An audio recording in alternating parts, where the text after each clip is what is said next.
दारूच्या नशेत तर असलेल्या तरुण शहरातील बेगमपुरा परिसरामध्ये असलेल्या DMAK कॉलेज समोरील टॉवरवर चढल्यानं एकच गोंधळ उडाला होता। या तरुणाला खाली उतरवण्यासाठी अग्निशमन दलाच्या जवानांनी शर्थीचे प्रयत्न केले। शहरातील बेगमपुरा परिसरात असलेल्या DMAK कॉलेज समोरील टॉवरवर एक तरुण दारू पिऊन चढल्यानं तेथील नागरिकांच्या निदर्शनास आले।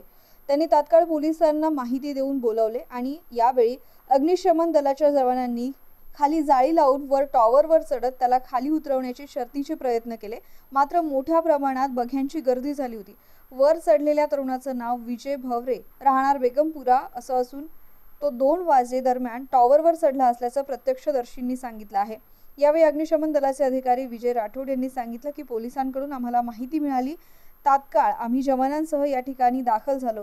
या ठिकाणी येऊन त्याला उतरवण्याचे शर्थीचे प्रयत्न सध्या सुरू आहेत। सांगाल नेमका काय प्रकार आहे?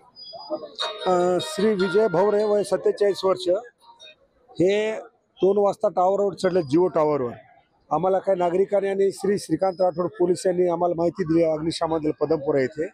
लगेच तात्काळ रवाना आमची गाडी झाली। आता सध्या रेस्क्यू टीम आमची हे पथक जिप्सन सीट वगैरे लावते, तिथं जाळी वगैरे खाली लावते त्यांना आणि सुरक्षित कसं काढण्यात येईल हे आपल्याला यश कसा येईल या टॉवर त्या माणसाला, कारण तो दारू पिऊन आहे, त्याला काढण्यासाठी आमचे काही मुलं वगैरे आणि अग्निशमन जवान चढत आहेत। आता फुल तयारी आहे आणि काही घटनास्थळी मी स्वतः श्री विजय राठोड उप अग्निशमन अधिकारी छत्रपती संभाजीनगर घटनास्थळी मी स्वतः आलेलो आणि आमच्या मार्गदर्शनानुसार आता कामाला आणि पथक सुरुवात करता येते। त्याला कसं काढता येईल ते आम्ही तुम्हाला लाईव्ह लोकेशन दाखवत आहे।